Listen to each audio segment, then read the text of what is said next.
Well, welcome everyone. This is our second collaborative lecture, which is jointly hosted by the Australian Centre for Architectural History, Urban and Cultural Heritage, or ACAHUCH as it's more commonly known, and Critical and Curatorial Practices in Design.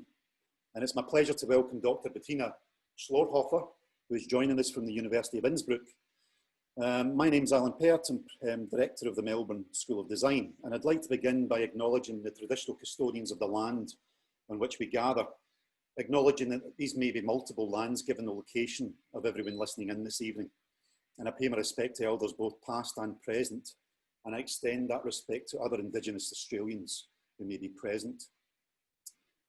Now, Bettina Schlorhaufer was born in Innsbruck and studied art history and history at the University of Innsbruck and arts management at the Higher Institute of Cultural Management in Paris. Bettina was also assistant at the Institute of Architecture and Theory and History at the Department of Architectural Theory at the University of Innsbruck and lecturer at the University of Applied Sciences, Carinthia, Austria.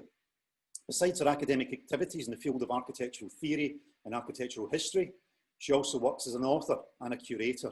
Her exhibitions include Architecture Becomes Region and Architecture with the Winds.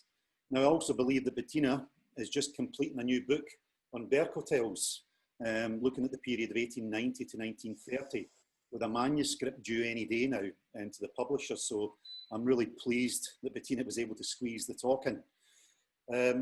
Now, Bettina is joining us tonight to specifically discuss her research on the origins of the Growing House, a 1931 competition organised by Berlin city planner and German architect Martin Wagner, which was realised as a demonstration village in 1932. Now, the competition documents start with the question of what is a growing house, and Wagner suggests that this question encompasses not only an idea of space, but also an idea of value and of purpose. The house of the future should not only grow spatially, i.e. by means of extensions, but also move from the level of the simple to the level of the perfect in the furnishing of the individual rooms. It should also change its purpose and be able to reconstruct itself in the easiest possible way, while being capable of a different conception of time.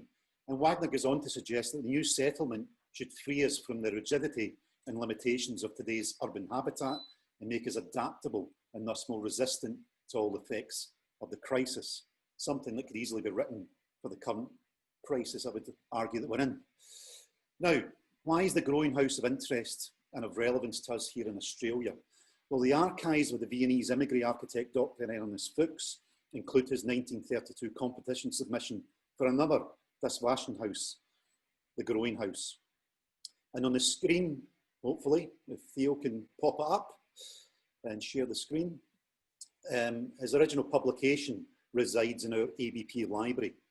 And so the Viennese Growing House was inspired but also ran in parallel with the Berlin competition. The Viennese Growing House was an idea realised as a kind of model settlement at the Vienna Spring Fair in 1932, and it became a well-defined term in Vienna thereafter. Fuchs had brought the original competition publication with him to Australia and included 18 designs selected as the best from a competition held amongst Austrian architects to determine a livable and an affordable minimum house that might grow with time and as the family needs and income grew. Each competition entry had to show that it might be able to grow in 3 stages, the first stage being the Kernhaus, which translates as the core or nucleus, the second stage, the Ausbau or enlarge, and the third stage, the expansion.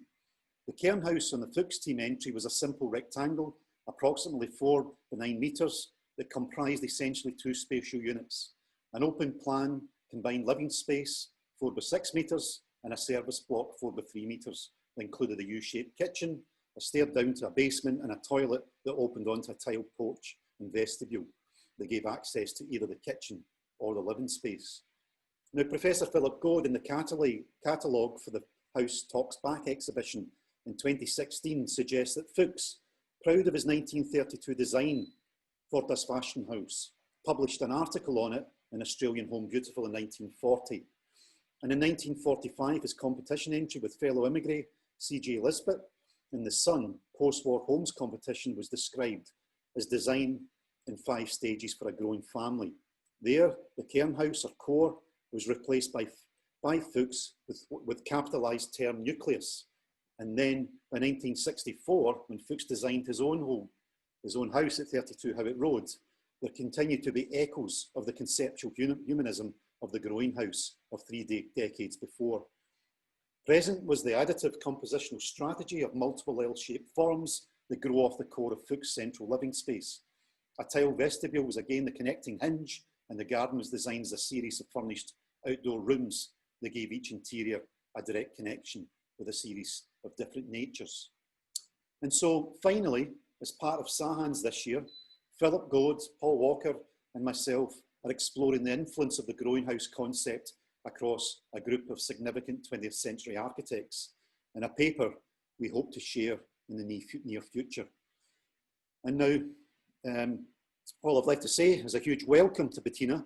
As I say, I thank you for taking the time out when you've got a book and manuscript to deliver. And on behalf of the Melbourne School of Design, welcome. For this introduction, Alan, could you tell me if you can see my screen now? All good. All good. Okay. Okay. Then, Alan, thank you very much for your invitation. And I also would like to thank Theo Blankley for the organization. We were in touch quite a couple of times. It is super interesting what you said about the growing house already and the work of Ernest Fooks, or Fox as you better know him. And that he reflected on the growing house again in 1940. But I have to say with that, that he was not the only architect who, again, during or after the Second World War, again started to work on growing houses. So it was really, as it seems, an interesting topic for architects, always in periods of crisis, we could say. So I'm happy that you're interested in that super interesting theme. You see here the title of my today's talk is The Growing House, subtitled The Rationalization of Happiness, and you will immediately understand what this subtitle is about. Today, I first want to say some words about the program, The Growing House itself, and then switch to a quick introduction. And then I would speak about two preconditions which I see as super important for the Growing House as a program. So I speak about housing before 1914, that means before the First World War, and then about the post-war period in Vienna in Austria, and then about the Growing House itself. So let's see what the Growing House was as a program. In 1931, under the influence of the world economic crisis, the Berlin city builder councillor Martin Wagner founded a working group entitled The Growing House. Among the included architects which were invited by him were Leberecht Micke, Eugen Eiermann, Walter Gropius, Ludwig Hilbersheimer, Erich Mendelssohn, Hans Bölzig, and Hans Scharoun. I think that you all know those names and those architects already, probably not yet Leberecht Micke, who was super important for the program, and one substantial issue of it, and this is the garden, because all the projects were meant to be realized with a productive garden where you grow plants and where you have little animals like rabbits or chickens and things like that. And this is completely related to Leberecht Micke, who was not architect but a gardener, but he also participated in the group as an architect. Leberecht Micke wrote many books, super interesting, even for today. I really can recommend him and his book. And in the same year of when the working group started, Martin Wagner announced under the same name a competition, and it is said that the biblical number of 1,000 entries were submitted. In 1932, a commercial exhibition, it was part of a trade fair in Berlin, was organized, entitled Sonne, Luft und Haus für alle, sun, air, and a house for all or for everybody. At the right-hand side, you can see a picture of the show, and there were also little texts in English with those pictures, but you can see the context in which the growing houses were presented at the time. But first, some words about Martin Wagner and his biography. He was he was born in 1885 in Eastern Prussia, in Königsberg, which is today part of Poland and Russia. He was educated at the Berlin University, and his first job was in the office of Hermann Muthesius. But quickly he was appointed as city building commissioner for Schöneberg, which is today a part of Berlin. Later, he worked as a chief city planner of Berlin from 1925 on, and most of Berlin's modernist housing estates, now recognized as World Heritage sites by the UNESCO, were constructed under his leadership. In 1924, he founded the building society ACAHUCH, which was responsible for 70% of Berlin's housings built from 1924 through 1933, amounting to many thousands of residential units. Wagner was a socialist, and this is a core point of the program, The Growing House, and it is said about him that he was uncompromising in his opinions. We will later come back to this point. He had to leave Germany in 1933 because of his opinions. He went in exile in Turkey, and since 1938 he was able to go to the United States due to his friendship with Walter Gropius, and through those connections he later became teacher and later professor in city planning at the University of Harvard, where he died in 1957. As you can see here on those two pictures, Martin Wagner always wanted to present his own contribution to the competition, The Growing House, like this here. A nice house with a sort of garden house around it, and in this very center of the floor plan you can see the core house, or the nucleus of the building, and its concentric growth. And with that, Martin Wagner always put in center of his program that it is about the contribution to solving the urban housing problem. But this translation into English is not super correct, because it's an older German, and it's really about how the people spoke about it at the time, at the 1930s, is what was about the städtische Wohnungsfrage. So they questioned about the living space, and this is the central problem. But instead of having presented his project like this, he only was able to present it like this during the trade show in Berlin. So with that, what I want to explain to you is that it is extremely delicate to speak about the show and the commercial side of it.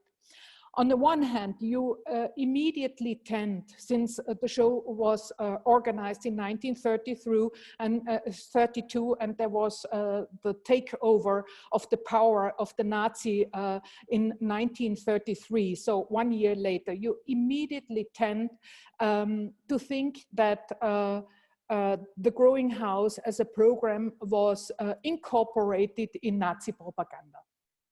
But this is only one side of the thing. On the other hand, we also have to recognize that Martin Wagner, from the beginning, wanted the architects in his working group, that every architect is working together with a company, because they wanted to construct their competition entries, and they immediately they always wanted to show them somewhere in a show or in an exhibition or something else. And this is only to show you how delicate this time was. On the one hand, on the one side, you have the socialist or social democrat Martin Wagner with his ideas, and on the other hand, you have the Nazi with, I think, their propaganda, because here you immediately tend I think it's obvious it was a time of crisis, and not everybody could afford having such a nice umbrella and garden equipment. So really Martin Wagner's ideas, they were about something else and not nice gardenings. But instead of this, the houses were presented at the trade show as houses, nice weekend residences, quick to be built, easy going, and somehow cheap. And so just to introduce you into the contradictions of that time, and it's not easy to speak about it. Then immediately the exhibition was transferred to Vienna in the same year, 1932. And here you already see that the project itself was somehow incorporated in Nazi propaganda, because in one architectural review, Moderne Bauformen, which was edited in Stuttgart in Germany, it was said the Reichdeutsche exhibition. So the Reichsdeutsche Berlin exhibition, Sun, Air and House for All, provided inspiration and model for the Vienna competition, The Growing House. Even the program was, like the idea from which it originated, economically determined, let's say. As well in Vienna, even the more, I think.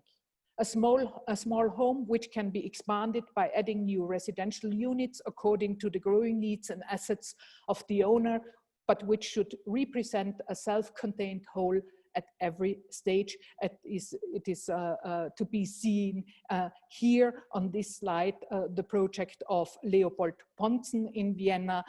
He was an architect with Jewish roots, and he immediately also had to leave Vienna, and he died unfortunately early in Singapore. A house, it was said in Moderne Bauformen, that puts its inhabitants in the most open relationship with air and sun, with garden soil and gardening. A detached or site-built house in its first state with a living space not less than 30 square meters, in its last state with not more than 80. The construction is industrialized, so that a large part of the construction work is done in the workshop and only assembled on the building site. It was said in Moderne Bauformen. Yeah. So a commercial show, and this is also this also can immediately be seen when you look into the catalog. Alan Pert already presented the front matter of the front matter of the Vienna catalog, and it starts with a text of the Ministry of Commerce in Austria and so on. So a commercial show. But it was not only this, and this is what I want to show to you. I first got in touch with the program, The Growing House, for a conference in Istanbul in 1912. But the far more interesting experiences about preconditions of the Growing House I made during a studio with the title The Austrian Conspiracy Out of the Wild II, which was organized after an idea of Bart Lootzma also in 1910 or 12, I think.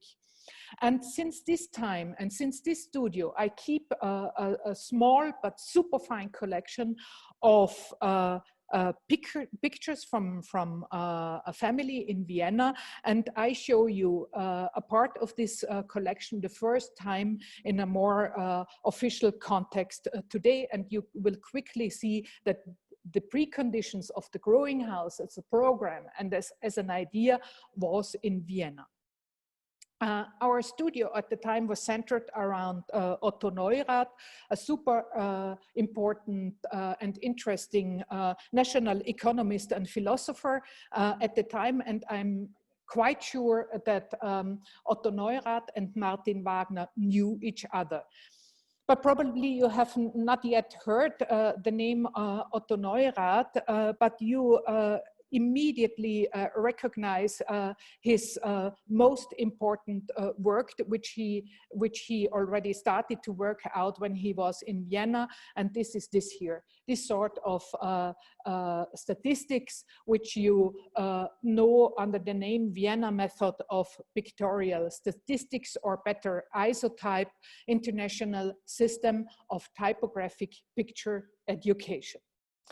One of the main goals of Otto Noirat was to educate the normal people, and this sort of statistics, picture statistics, was worked out for education programs for the people, also for settlers during the early 1920s in Vienna, and I speak about those settlers in Vienna in a second. But this is Otto Noirat. But there is one important difference between Noirat and Martin Wagner, because Noirat always tended to educate the people, to tell them how they can do things, how they can organize things, how they, for example, can prevent to be infected with tuberculosis and things like that. And in comparison with this goal, Martin Wagner worked differently, because Martin Wagner more or less spoke to his working group, to the super hipsters among the architects of his time in Germany.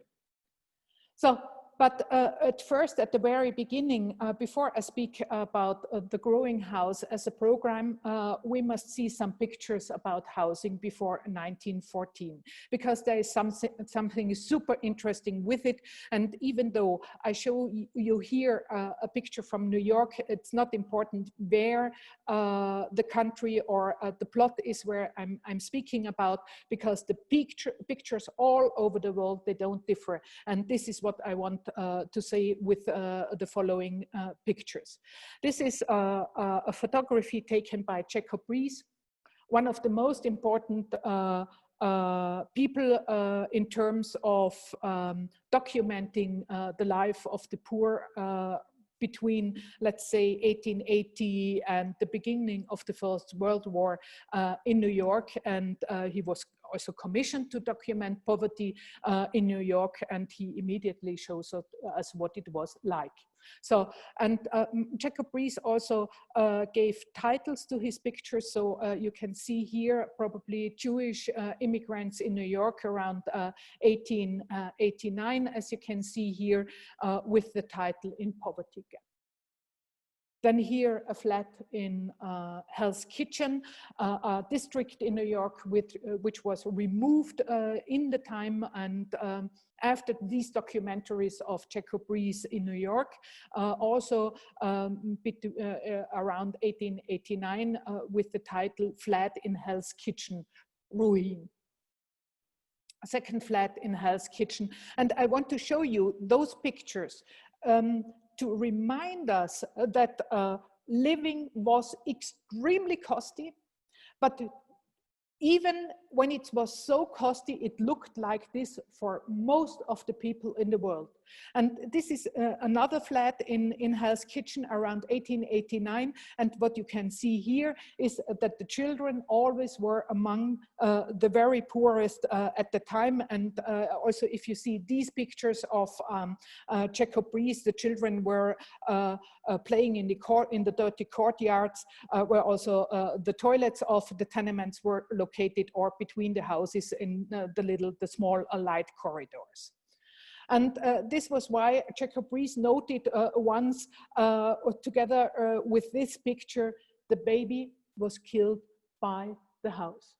And this was the point of departure. Everybody knew among the architects working together with Martin Wagner. They themselves grew up in such living conditions, probably. And as you can see, the pictures, they don't differ. You would not recognize whether this is Munich, Paris, London, or New York when you did not knew that this is Berlin in 1909, a few years later, a mother with her son. Here, an elderly lady in her living space, and a man around 1910, and you also have to recognize that this man material, these men were sent immediately in 1914 to the battlegrounds of the First World War. And this is a picture from Vienna. And as you can see here, the picture is not dated. I cannot say when it was taken. It is also probably probable that it was taken in 1920. So I mean after the First World War. And with that, you can see what the living condition of the people were like, and that social democrats like Jacob Riis and the people who worked with him that was a couple of people, and among them a certain person, also social democrat, Lawrence Weller. The people, they not only became social democrats because of simple ideologies, it was really about out of their experience and the living conditions of the time. And Vienna looked like this around 1900. In the foreground, you can see the old houses of Vienna, and in the background, the more modern tenements, which looked nicely at the outside. And in the foreground, this sort of building type had a certain name. The name is Pavlace or Pavlachen Haus. It's an expression with Czech roots, I think, and it's a very certain Viennese building typology. And in the background, the more modern tenements, also with a certain name. Those flats in the Viennese language, they are called Küche-Kabinett, because you have the long corridor, and in the corridor there was the running water, as you can see it at the picture right-hand side. This sort of sink was called Basena in Vienna, and with that the tenement in the background, Basena House. A Küche-Kabinett flat consisted of a kitchen immediately after the entrance to the apartment, and then you had a small Zimmer or living room with it, which was given the name cabinet, because sometimes you also found some similar to New York without any daylight. That was very common. But it was even worse at the time. There was also the slogan living dry.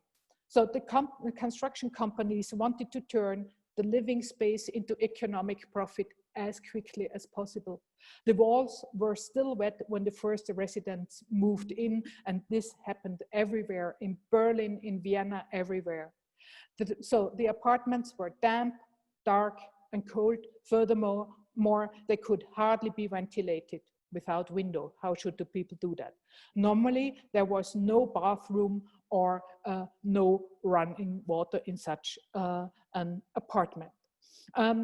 These pictures I show here are from the wonderful book of Yves Blau, The Red Vienna, and she presents those plans and all the ideas with it to undermine the preconditions of the big housing programs in Vienna in the late 1920s and early 1930s in her wonderful book. And if you want to read it in English, I have a digitalized copy. Please send me an email, I send it to you. And here, the building permits in numbers. At the statistics the statistic in the bottom, you can see the building permits in Vienna from 1st to 10th district until around 1910. And in comparison with that, the building permits for constructions around the Wiener Ringstraße, so in the very center, the fancy, the more expensive housing projects, and how they developed in the period before the First World War. So with that, you can see that housing was a big part in the Austrian or German economy, and yes, that there were also people behind who made good money with the tenements and the life of the poor.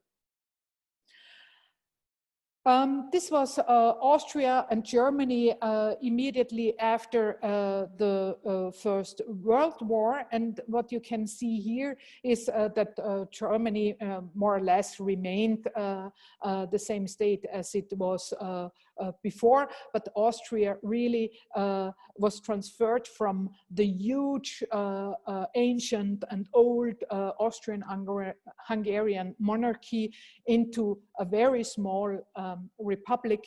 And immediately after the First World War and during the war, the life, especially in Vienna, was extremely hard because Vienna was at the end of the First World War, immediately cut off of any supply of nutrition coming from Hungary, and supply in heating material as coal from the Czech Republic, later Czech Republic and Poland.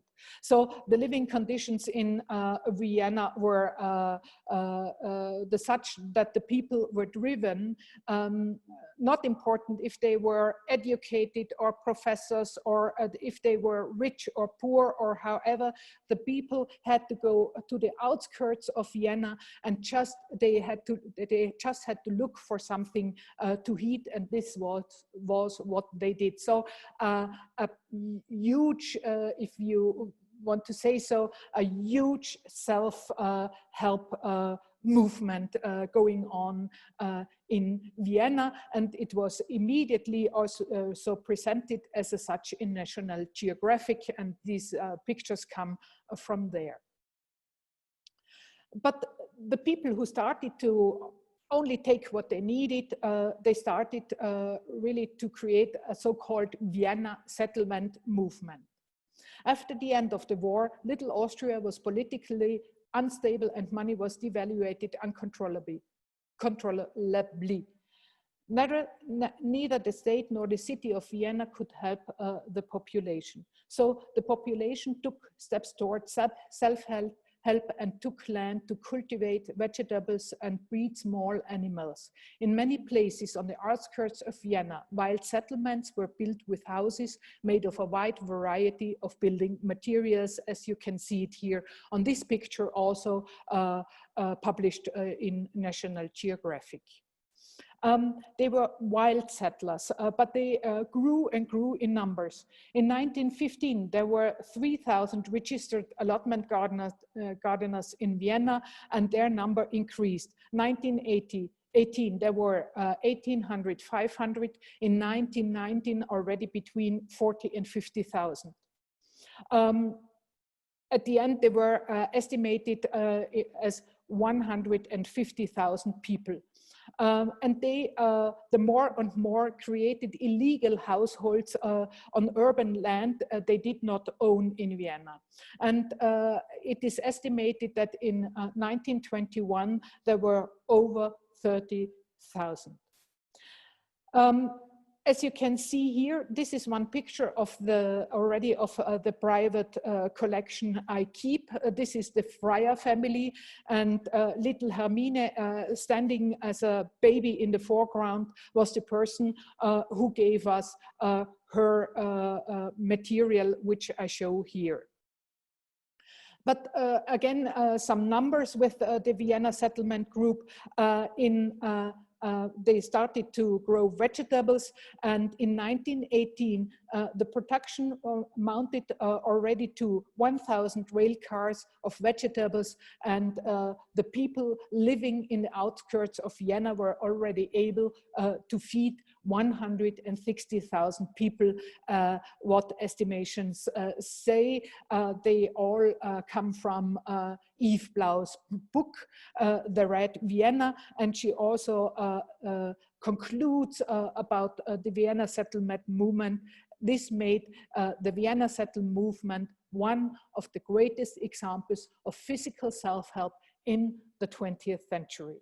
And I am the lucky person who can show you some wonderful pictures with that physical self-help movement. And we are extremely lucky because the Freyer family also dated all the photographies, and so we are we can show the steps of their life during the early 1920s in Vienna. Here again, the family, they turn former woods into land where they can grow some vegetables and trees. Quick after that, the people in Vienna, those illegal gardeners, let's say, were made able to, for a few coins, they were made able to buy plans to build a so-called core house, as you can see it here, also coming from the Freyer collection. And so the Freyers immediately started to build a house in 1923, and the work was going on. So in June, they were already in this state, and you also can see here with the picture that it was really a self-help organized by the settlers themselves, and all the neighbors and friends helped to construct the house. But as you can see here at the walls, it was really an amateur work. It was not a work done by professionals. But the house grew immediately, and it was really created after the plan the Freyers had bought. And in August 1923, they were already living in their house, and they grew some potatoes, as it seems here. In August, they also made a fence around the building plot they probably did not own. And they had a Plauderstündchen, so a little chat in front of their house, but we also can move around. They also constructed a small veranda with the house to sit outside in the sort of orangerie or glass house. Then immediately 2 years after, they started to enlarge their house because the family had grown. So again, friends come to help, and how powerful the self-help movement in Vienna was. This can easily be seen by the constructions in the background of this picture, because you see big barracks or stores which were not used at that. They were used for collective issues, let's say for kindergartens and things like that, and they were also built by the settlers themselves. And the house of the Freyer grows and grows very quickly again. So the construction moves on, and in June 1925, it was nearly finished. And they grew again vegetables around the house, and it grew and was finished, the roof again. And finally, little Hermine here as a young child was able to prepare the soil for the garden the next year in October 1925. So, but with that, there was a further growth of this house. I must say with that, at the turn to the big housing program of the Red Vienna, the Social Democratic Vienna, the living spaces, the former illegal living spaces, were turned in official living spaces, and this was why the people could stay on their settling plots. And as you can see, left-hand side, there was one time when the garden was not in use as a garden to grow vegetables anymore, but it was transferred into a leisure garden. And at the right-hand side, an early colored picture where you can see the further growth or the refurbishment of the house. And in 2012, it looked like that. So there is a big difference between the former core house and its growth, which is summed up like this on these pictures here. And you can immediately see that experts like Martin Wagner were very critical about such a sort of growth, and he immediately foresaw that the development would be like this. And this was why he was a strict opponent of the wild settling and the forms of self-help in Vienna, and he formulated the guiding principles. The guiding principle that the growing house as a program and all its accompanying technical details were incompatible with amateur work. So Vienna was really an intriguing step towards the program, the growing house in Germany.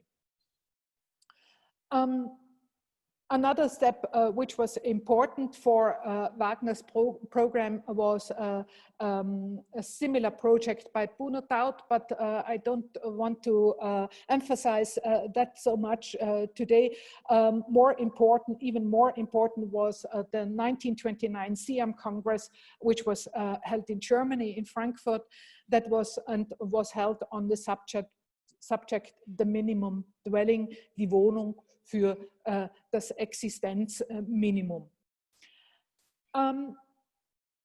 It was also important that in the run-up of the Congress, Siegfried Gideon, the secretary of the Siam and close friend of Le Corbusier, published a small book with the title Befreites Wohnen, in which he discussed the central question of the Congress, was braucht der Mensch, what needs man? And he also put the answer already depicted on the cover of his book, Licht, Luft, Öffnung. So you can see here with light, fresh air and opening that Siegfried Gideon reacted on the living conditions in the houses, in the tenements of the pre-war period with this, because these three main demands, Licht, Luft, Öffnung, they derive from there. But in the publication itself, Siegfried Gideon dealt not only with architecture, but went further into the following reflections. Seeing that architecture and our production methods stand behind normal development, houses will at the same time be worse and more expensive in comparison, while in other areas, the price of even extremely complicated products as cars will permanently sink. Hand in hand with effective industrialization goes the demand for extensive building sites that allow the industrial process to take effect in the first place. In other words, Gideon, land reform, unification of the vital land into one hand, largely organized state planning. And he concluded like this, and this was immediately taken by Martin Wagner to formulate his own program. Because Wagner had also already realized in 1929 that the serious housing shortage of his time, 1929, the beginning of the world economic crisis, could not be solved by a one-sided intensification of multi-story tenements or interest barracks as they were in Vienna or created in Vienna. And he remarked, cheap housing is far more dependent on a reduction in interest rates than a reduction in building costs. It is well known that a 10% reduction of the building costs means no more than 1% interest savings on the rent. And then he went further. He already at this point recognized the existential philosophic never finished as an important starting point for the solution of the housing problem, and noted that growing families need growing houses, and therefore nothing finished should be built for them, but something in the making, etwas Werdendes. But in comparison to the, let's say, amateur growing houses, like you saw the Freyer example, Martin Wagner wanted to establish something completely new and very well organized in every stage. As you can see it on the right-hand side, the Growing House project by Max Säume and Günther Hafemann, two architects whose work is really forgotten today. But you also can see that somehow the projects compared to the one of Martin Wagner do not differ in every detail.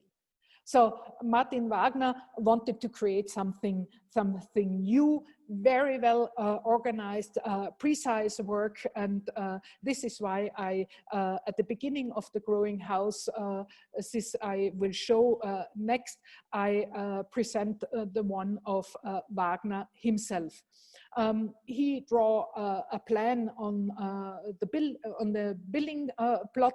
So at the very center of the house itself, you see the nucleus and the organization around it, because Martin Wagner foresaw a sort of concentric growth of his house, depicted in the picture at the right-hand side at the bottom. So you had the opportunity, if you take Wagner's plan, after his here depicted the growth to build or extend the house step by step, but not in an amateur way, but in a very fixed way, fixed by an architect with fixed calculations. But Martin Wagner also foresaw that growing houses need growing settlements, and this was why he also made this plan where he shows the growing settlements with it. And here's some pictures of the interior as they were, the interiors as they were presented at the Berlin trade show. And just as a quick note, I want to say that these pictures were taken by renowned photographers of the time. And right now, in the moment, a small collection appeared on the market at Lambert's, the auctioneers, and they are estimated with a price of around 7,000 euro, the whole collection. And here at the right-hand side, you can see the details given or submitted at the competition, the Growing House, and these details are were worked out mainly by the construction companies or between architect and construction company during the competition. Here, Erich Mendelssohn's project for a growing house, which was more simple, is not the right word, but very different to the one of Martin Wagner. At the right-hand side, you can see the stages of growth, and at the left-hand side, you can see the 30 square meter house, and then the finished one, which always had around 80 square meters. Here, the project by Hans Bölzig, more extravagant as many others. It seems that Bölzig probably wanted to see his house at the lake side or the sea side in Germany, and how it would grow is immediately visible when you look at the plans here worked out by Bölzig. more elaborated plan by Ludwig Hilbersheimer.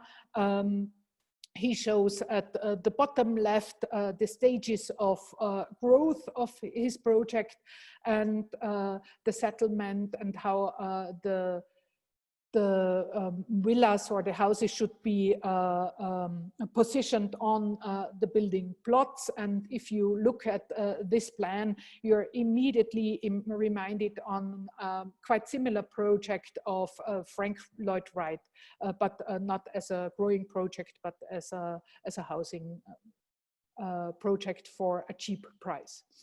Here, more rational, the presentation of Hilbersheimer's project during the fair in Berlin and the plans with it. And here, one of those projects who really were able to leave a footprint in our world, and this was the one of Walter Gropius. Gropius, at the left-hand side from the top, you can see the 3 stages of growth of his growing house, then how the houses could be placed on the building sites, and at the right-hand side, very important for Walter Gropius, that his house was able to be constructed within a few days. I show you here the text which was given with the project by Walter Gropius, but just to give you an idea that every project in the catalog of Martin Wagner was presented in this way, always with a detailed text with every project. And at the right-hand side, you can see the details given with the project by Walter Gropius. And this is an important thing because at the time, Walter Gropius was already working for the Jewish industrialist Hirsch, who already had started to develop components for prefabricated copper house in 1930, and commissioned Walter Gropius to rework and refine the houses as such. And as a team, Hirsch, Gropius, they participated in at the competition, The Growing House. But then, since many Jews were forced to emigrate during the Nazi era, they were interested to have a prefabricated house from the former home country, Germany, that was suitable to export to Palestine. The German Copper House Society, and also the Hirsch had Jewish roots, the German Copper House Society reacted immediately, and from then on, copper houses types were given names like Haifa, Jerusalem, or Sharon, and as such they appeared in brochures, and the people could command such a house to be constructed in Israel, and a few of those houses are can today still be found in Haifa, as you can see at the right-hand side, and you can immediately see here that it was really covered with copper. Martin Wagner and the rationalization of happiness. In the future, he said, the saver or resident does not order the whole house from the builder anymore, but only the house components. So construction is not a one-time act anymore, but a repeated activity. The citizen buys the additional rooms according to his growing needs or his growing savings. He builds on stuttering, erbaut auf Stottern, so Martin Wagner. With this word, I show the project by Hans Scharoun. And also detailed calculation examples were given by Martin Wagner. And just to give you an idea, in Australia, I looked to figure out the numbers in Australian dollars. But please, if you look at the numbers, always take in mind that you have to compare them not with Austrian dollars of today, so to say, but with the average income of a worker per week in 1932, as I listed it here below. So every number by Martin Wagner was given in RM Reichsmark, the marks of today. Then I transferred everything into euro, and from euro into Australian dollars. That was the way. So what you can see here is that 25 square meter living space costed around 2,500 Australian dollars. And the finished house was around 6,000. But you have to compare it as it is to be seen with, let's say, the income of a metal worker. The highest income was 16 Australian dollars per week, or the minimum $8. So you can see with that even a growing house was costly at the time. It was not the cheapest way to live. But nevertheless, it is to question if Martin Wagner was a socialist, a utopian socialist. After the breakdown of the building industry in 1931 and a visit in the Soviet Union, Wagner saw to himself to sketch out even more radical plans. He investigated the average incomes of workers in different branches, as we have seen already, and determined on this basis detailed calculations. With regard to the financing of the core house, he had the view that the state should pay for the erection costs and the citizen for the extension, using special purpose saving, Zwecksparen. The starting point for this working hypothesis was that the world economic crisis had drastically sunk incomes. It would be hard for the worker to afford extensions after paying the core house, as I already said. And this was why Wagner stood to delegate part of the occurring costs to the state and only a part to the worker. And with that, he said, land is a good that cannot be produced. In parallel, Martin Wagner dedicated a chapter in his text, the question of the release of land, and was kicked by his sense of justice regarding the land as a good that cannot produce, that do not produce, so it should not be paid for. For him, the idea of private property was not compatible with the idea of land. The land should be consequently leased out when required as property of the state. His goal was to make a constitutional amendment that made land collective community property that anyone could lease or utilize according to need without capital expenditure in the form of a selling price, according to Wagner. So these ideas were far too exclusive and dangerous for the Nazi.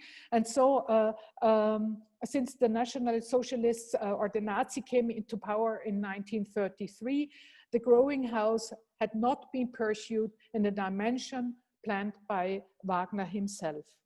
In 1931 and 1932, he had still been able to awake interest with the concepts and even export his idea to Vienna, but as a declared social democrat and representative of the Neues Bauen, he soon had to leave Germany. From 1935 to 1938, he worked in Turkey, among other things, as an urban planning consultant for the city of Istanbul. And as such, in 1940, he created the plans you can see here for rowing igloo houses after a terrible earthquake, which was in eastern Anatolia in 1939, but in fact we do not know more about his work in Turkey, but with this project here, he really left a footprint in addition to the Growing House program in Germany.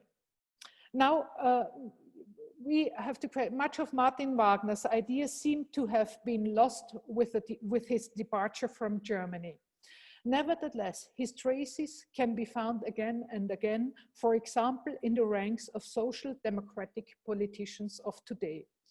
Hans-Joachim Vogel, you can see him right-hand side. Unfortunately, he died earlier this year during the worst phase of the Corona pandemic. But Hans-Joachim Vogel from the German SPD said in an interview in 2018, "Land is not a good like any other. It is indispensable and irreproducible. It is therefore astonishing that the laws of the market should be applied to something that has not been manufactured at all." And in the same interview, Mr. Vogel emphasized that the state is not to sell the land to private individuals, but to build on itself when there was a shortage of flats, or to assign it for building purposes in the leasehold. So you can see that Martin Wagner left something. But let's come to an end. Was Martin Wagner an utopian socialist? Martin Wagner worked interdisciplinary and far beyond his own disciplines, architecture and urban planning. In the period of crisis following the First World War, he wanted to make a piece of happiness, eine Ration Glück, possible for everyone, a small house with garden. The designs of the many architects of the 1920s and 30s presented in the catalogues, The Growing House in Berlin and Vienna, could today probably, again in a phase of crisis, easily be reconstructed and realized. But this is not enough. Martin Wagner can also be seen as a social democrat whose far-sighted ideas coincided with those of early socialist utopians such as Robert Owen, Charles Fourier, and others. Because he questioned the central Wohnungsfrage that seems to have been completely forgotten for 100 years and perhaps more. And this is the question, what is social? And we need further reflection on this question here. And this is the main message with this lecture. And with that, I thank you for your attention. Please pass by at our websites. There is a lot of stuff also in English. Many thanks, Bettina. I have to say, I'm quite shocked that you actually said to me you were quite nervous about delivering a lecture in English. It was absolutely flawless. So a huge thank you for that. It was fantastic. Now, we're going to open up a Q&A. I think some people have already put some into the chat. But look, Bettina, I just wanted to maybe kick off because I think, I mean, I think you pretty much captured it in the lecture. But I think the most incredible thing about this, in terms of Wagner, is that he's designing a whole system. He's designing a whole housing system in terms of the land, economics of the land, and you know, the idea of a leasehold on the land, which is something that we're starting to now see globally. A lot more cities and local authorities starting to explore leasehold land. And I think it's got huge opportunities in our current climate, economic climate, and issues of affordability. And I think it's important to really emphasize this thing of affordability, because Wagner, in contrast to maybe some of the other housing demonstration projects that we're more familiar with, you know, Stuttgart 1927 and then 1931 as well. You know, there's a number of other kind of demonstration projects that happen, quite high profile. But I think Wagner's very critical of them in terms of affordability. He was saying they were basically not for the masses. They were certainly for an elite who could afford those houses.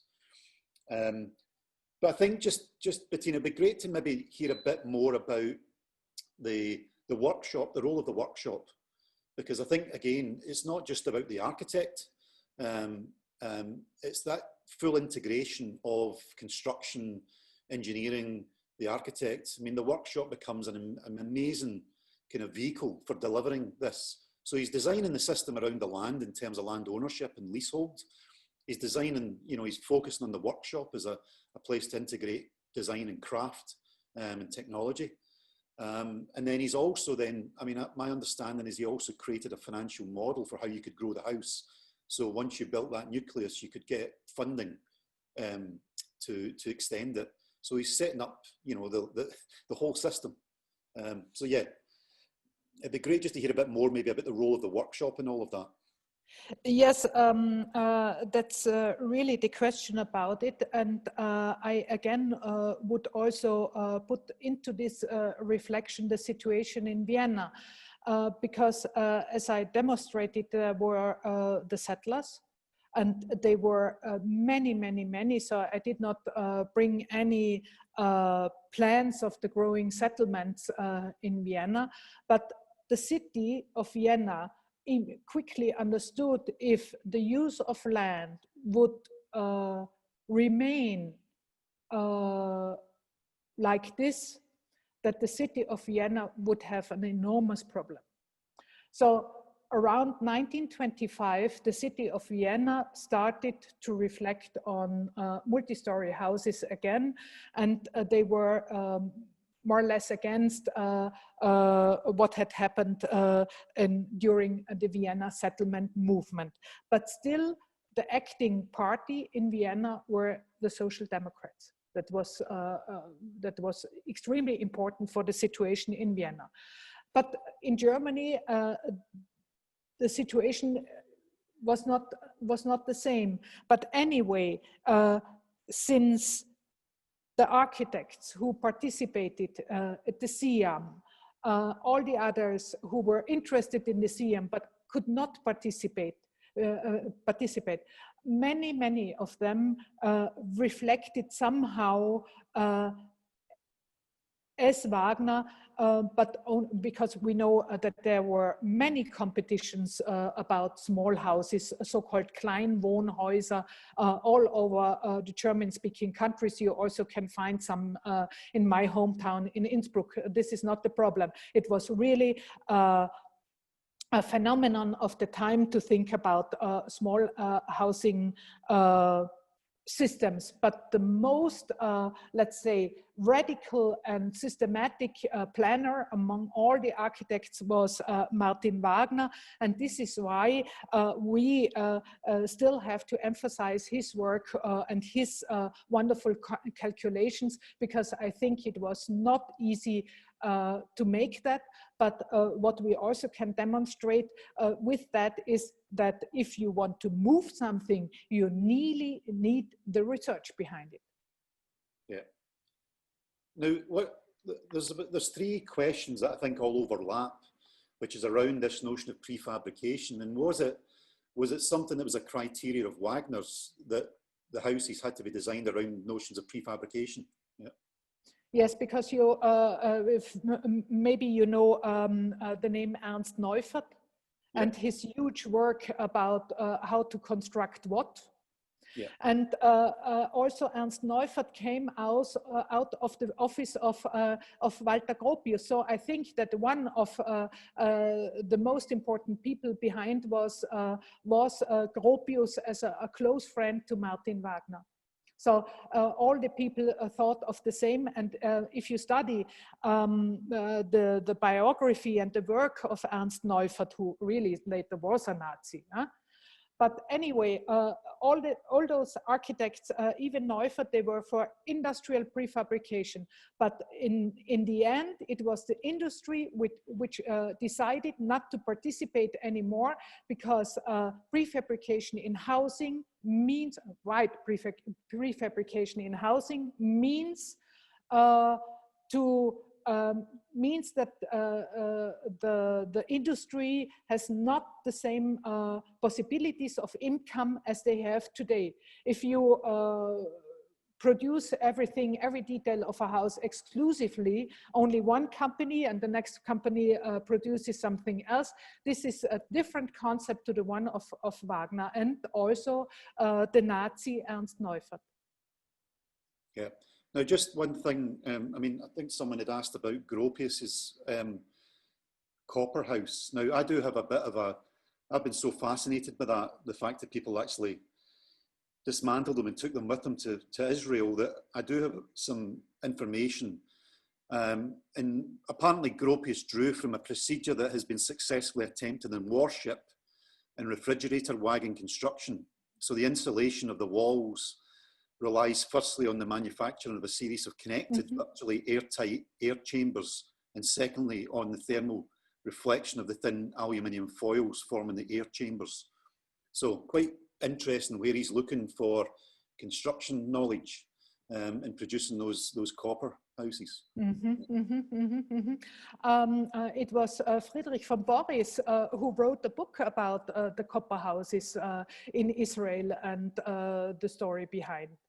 And the funny thing with it is that the Hirsch family, they produced such houses already since a while, I think, before they commissioned Gropius to refine their designs. And Philip's asking, just going back to the prefabrication conversation, does this mean that the construction system was also intended to be state-run to match the leasehold on the land? Look, this is probably a story which was immediately cut off with the takeover, the political takeover by the Nazi Party. But the intention of Martin Wagner was really to have let's say one thing to order. As a family, you order one house with the saving plan with it, but also with the construction plan and the companies behind, and the industrial prefabrication. Probably it was not meant as so much really Marxist state fabrication. They wanted to have quite a lot of different companies offering houses together with their architects. Yeah, it's more this. So there's what I want to say is that there's a difference between a social democrat and a socialist in the Marxist sense. Well, this might go some way to answer. Thomas has asked a question about the relation between this version of the vernacular or organic, the growing house, and the growing house. Organic. So yeah, so he's asking the question about that, you know, this version of the vernacular. So if we compare the Viennese settlers movement, which they were all, Wagner was reacting against, you know, he was asking what's the reason for Wagner's and others' strong reaction against the self-build allotment dwellings, when actually they seem really interested in notions of ecology, and there's a slight contradiction in there. There is a contradiction in there. Yeah. It's a very different program or program. There was no program behind. There was simple need behind the Vienna settlement movement. But nobody could foresee during the early 1920s that the houses of the settlers would grow in that way. But if you like it that way, that differs our societies. There are the ones who would like to organize everything, and there are the others who say, for me, my life and my ideas, please, this is too much, please, I want to organize everything step by step, and I don't not think about the growth of my house now. But at the other side, if you think of the really organic, and this was absolutely something the architects were reflecting on at the time, you have to go further into what was seen as organic by the architects, and therefore really you have it's to be careful, because people like Louis Sullivan and the person who worked for some time in his office, Frank Lloyd Wright, they spoke clearly about what they think about the organic, but this is differs completely from what we think about organic today, because we think of organic growth also in our architectural plans and so on, but the organic for a person like Louis Sullivan was democracy, and so the thinking about the organic was completely different, and you cannot take our ideas about organic and compare them with the time between, let's say, the 1890s and the 1930s. Yeah, I mean, it is interesting because when he wrote the book, the Economics of City Planning, which was in the, I mean, obviously when he was professor, the introductory essay in that was about the geophysics of the biosphere. And I think, I mean, I've come across some correspondence from him. He was writing to Fry Otto as well, quite comprehensively, really. I mean, he was really bought into what Otto was doing. Around issues of reducing waste and reducing energy. Yeah. But I think, I mean, I also dug out the context of his original postdoctoral thesis in 1915, you know, was about the politics of open space. So it's fascinating to see from 1915 through to 56. I mean, quite an incredible career in terms of his writing, as well as his kind of the competitions. And I mean, I think that's what's really quite fascinating about Wagner, is he was the ultimate provocateur at a city level.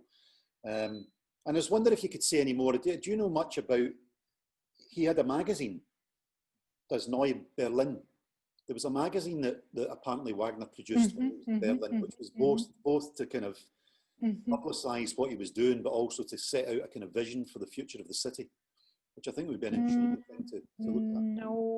No, I did not study this side of his work. No, his work as an urban planner, no, I did not study that. Yeah. Well, I'm going to just open it up and see if there's any other questions coming from the panel. Let me see, I've got another one about prefabrication. Was it the driving factor behind Wagner's Grundhaus? We've touched on that.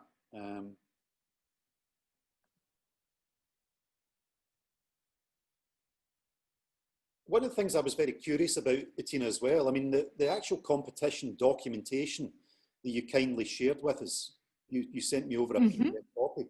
I was kind of surprised that there is only one version of that.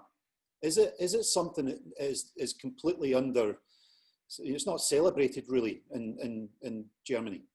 No, but the catalog by Martin Wagner was reprinted recently. So a reprint is available, but the original copy, we only have one, which is at the University of Graz. So only the people in Graz were interested in this idea at the Technical University. But what you can find today is, since so many architectural magazines are digitalized now, you can find a lot about the reflections and reports about the two exhibitions in Vienna and in Berlin. But again, you quickly detect that the shows were meant more commercial, but we, as I said it at the beginning of the lecture, this is a very delicate part of the whole story, and therewith we have to be careful. Yeah, yeah. Now, I know you touched on Bruno Tott as well, which I think is really interesting, just to trace back there. And my understanding is that Wagner and Tott actually worked together. There was a particular development that they worked closely together on. As far as I know, they realized a housing project together. Yeah. a so-called Hufeisensiedlung in Berlin. Yeah. And what I don't know is why Taut did not participate in the competition. Right. Or maybe we don't know the project anymore, but it was also not published by, if there was one, it was not published by Martin Wagner. Mm. So we have no information about that, but what I can say in addition about his relationship between him and his friends, it is known that Martin Wagner and Walter Gropius split in America. So there was a time when they got in a deep conflict and there was no longer any contact between the two. Right. Mm. I've got a follow-up question from Thomas again. He was asking, is there any architects in this situation who were more supportive of the self-build in the vein of someone like Walter Siegel? So was there proponents of the self-build that Wagner was working against? If there were proponents? Proponents of the self-build. So he's asking, was there anyone else who, I mean, if you look at the settler movement, was there other architects who were actually promoting that model? Oh, yes, yes.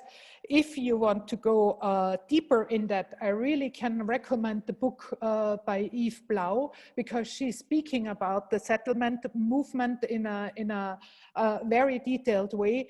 But there were many architects, and among them, people like Adolf Loos, then the very, very young Margarethe Schütte-Lihotzky.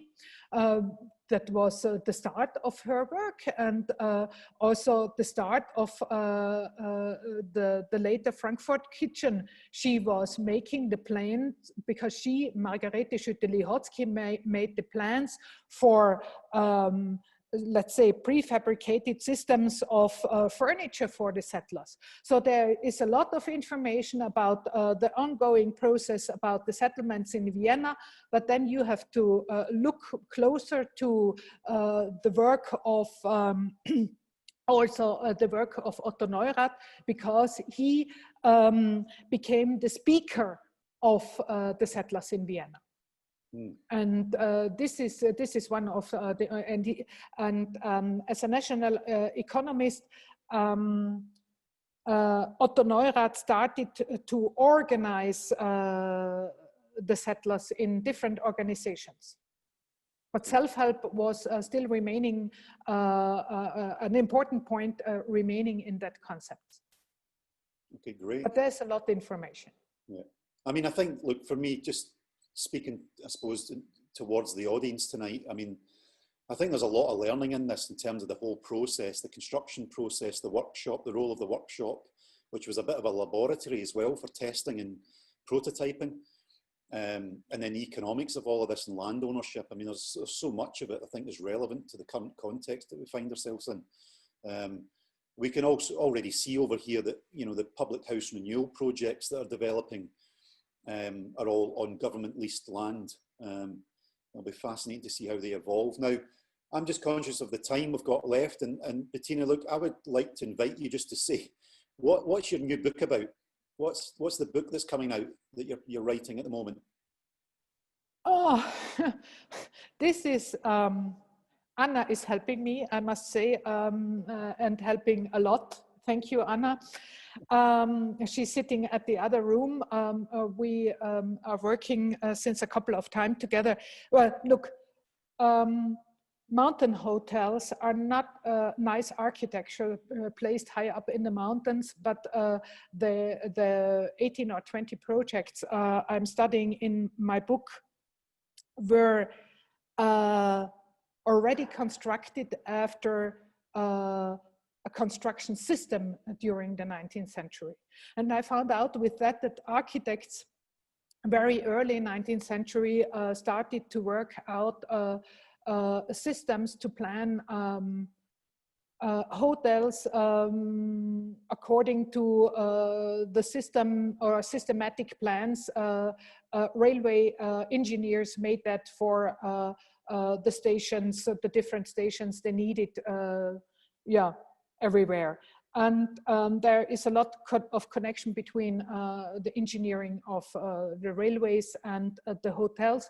But in addition to everything, you must imagine that the mountain hotels I examine are in northern Italy, and today they are in Italy, or they were in Italy, and they were also constructed at clear political manifestos. And this is the book about the people behind and so on, about early entrepreneurship, about taxes and what a room costed and who went there, and so on and so on. It's a 600 pages volume. Fantastic. We have to finish mid-October. Well, thank you for squeezing us into your tight schedule. Yeah. And look, we shared with Bettina our ambition for an exhibition to maybe take to Vienna at some point in time of all the immigrant architects that we're researching through critical and curatorial practices. So really, we hope that we can get a chance at some point to bring that exhibition to Vienna and maybe meet over there and share some of our research knowledge. And then maybe hopefully later in the year at the Sahans conference, hopefully Philip and myself and Paul Walker will get a chance to share some of our research on the impact of the Grown House here, specifically in Australia, and more broadly, where it's had an impact on the 20th century kind of architecture. Some really quite significant projects out there that we feel were underpinned by the Grown House as an ideology. So on behalf of the Melbourne School of Design, on behalf of ACAHUCH and CCPD, Bettina, huge thank you. It was a fantastic talk, fantastic lecture. Really appreciate it. And we'll keep in touch, okay? Thank you. Yes. I thank you for your attention, and yes, I hope you stay well. Thank you. During these difficult times. And I think there's also an actual message at Growing House, which bears this program. This was why I was finishing my lecture like this. No, look, we really appreciate you taking the time to talk about it. Yes. It's really significant. Yes, it was a pleasure to be with you. Thank you. And thank you for your invitation. Bye. Have a good time. Bye. All right. Bye-bye. Thanks everyone for listening in.